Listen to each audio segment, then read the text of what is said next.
Hello guys, welcome to my YouTube channel Botany Topics. Here I am going to discuss about the life cycle of angiosperms, the graphical and the diagrammatical life cycle of angiosperm. In the previous lecture we have already discussed about the general characteristics of the angiosperm. Now here is the diagrammatical life cycle of angiosperm.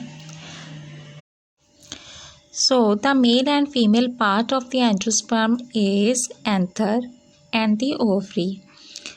From the anther, the spores are developed, and from the ovary, the megaspore are developed. The male spore is the pollen grain. Pollen grain जो है वो हमारे pollen tube में जाएगा और pollen tube में जाकर जहाँ पर ओवरी में ओव्यूल प्रेजेंट होता है तो वो ओव्यूल को जाकर क्या कर देगा, फर्टिलाइज कर देगा। स्पर्म सेल किसका है? ये sperm cell male sperm cell है और ये एग सेल को जाकर क्या कर देगा, फर्टिलाइज कर देगा। फर्टिलाइजेशन के बाद फर्टिलाइज्ड एग सेल बन जाएगा हमारे पास। तो इसके बाद जो जर्मिनेशन के बाद हमारे पास एम्ब्रियो बन जाएगा। ठीक है, एम्ब्रियो के पास होता है सीड।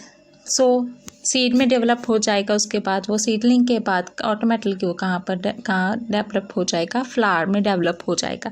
तो ये मेन प्लांट बॉडी जो है हमारी डेवलप हो जाएगी। तो अब हम ये डिस्कस करेंगे जो diploid and haploid gametophytic generation है वो कहाँ से स्टार्ट होती है।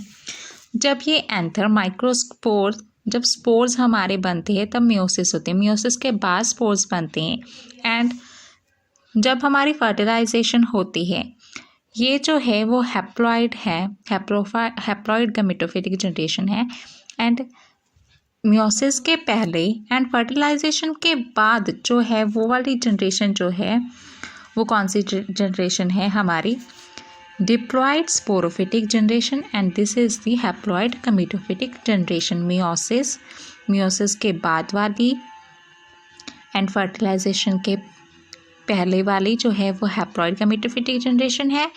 एंड मियोसिस के पहले वाली एंड फर्टिलाइजेशन के बाद वाली जो है वो हमारे पास डिप्लॉयड स्पोरोफिटिक जनरेशन है। So this is all about the diagrammatical life cycle of the angiosperm.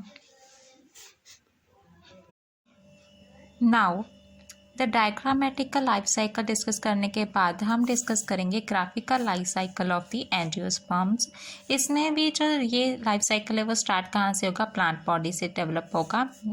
हमें पता है कि जो फ्लावर है वो रिप्रोडक्टिव पार्ट है, मेन रिप्रोडक्टिव पार्ट है। इसमें स्टेमन एंड कार्पल होते हैं। स्टेमन जो है वो है male part and the carpel is the female part of the angiosperm plant body, and from the stamen antherlobes are present.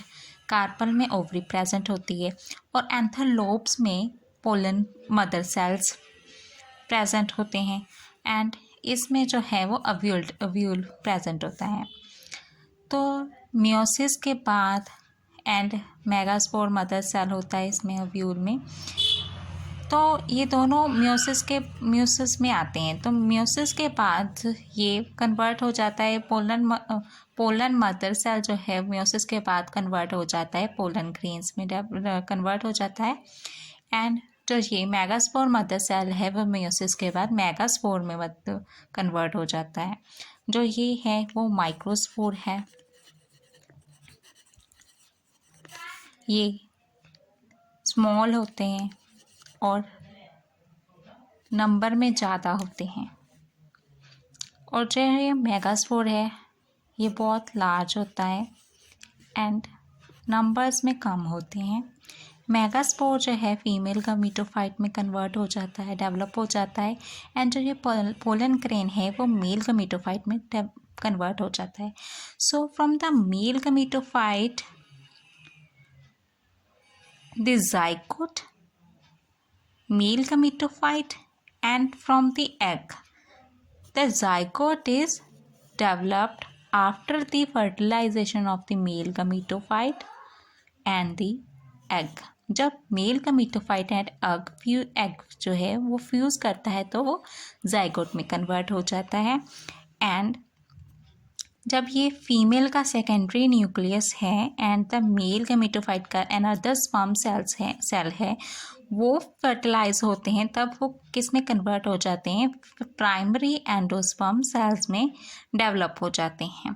तो from the zygote the embryo is developed. ठीक है, एम्ब्रियो जो है वो हमारे पास यहाँ पर डिप्लॉयड होता है एंड जो एंडोस्पर्म कन्वर्ट होता है प्राइमरी एंडोस्पर्म सेल से। ये ट्रिपलेट फ्यूजन होती है। यहाँ पर हमारी कौन सी फ्यूजन होती है, इसमें ट्रिपल फ्यूजन होती है। एंड क्या कन्वर्ट हो जाता है, हमारे पास क्या डेवलप होता है, एंडोस्पर्म डेवलप हो जाता है।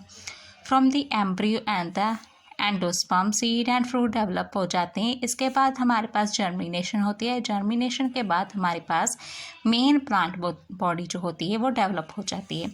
अब हम बात करेंगे sporophytic and the gametophytic generation को हम इस लाइफ साइकिल में कैसे दिखाएं। सो from the meiosis and the fertilization and the meiosis, this is the gametophytic generation. Gametophytic generation जो है वो n होती है, उसका नंबर जो है n होता है। और जो ये सारी है वो है स्पोरोफिटिक जनरेशन।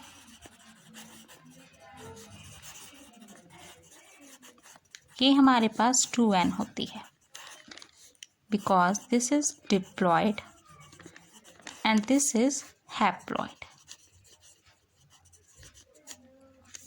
मियोसिस के बाद एंड फर्टिलाइजेशन के पहले की जो ये जनरेशन है वो गैमेटोफिटिक जनरेशन होती है एंड फर्टिलाइजेशन के बाद एंड मियोसिस के पहले की जो जनरेशन है वो है स्पोरोफिटिक जनरेशन।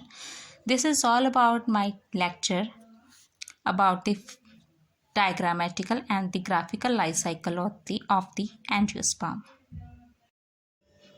So हमने आज के लेक्चर में diagrammatical and graphical life cycle of the angiosperm किया है। अब नेक्स्ट वीडियो में हम डिस्कस करेंगे एंजियोस्पर्म एंड जिम्नोस्पर्म का difference. So guys, if you like my videos please do like, subscribe and share my channel. Thank you very much.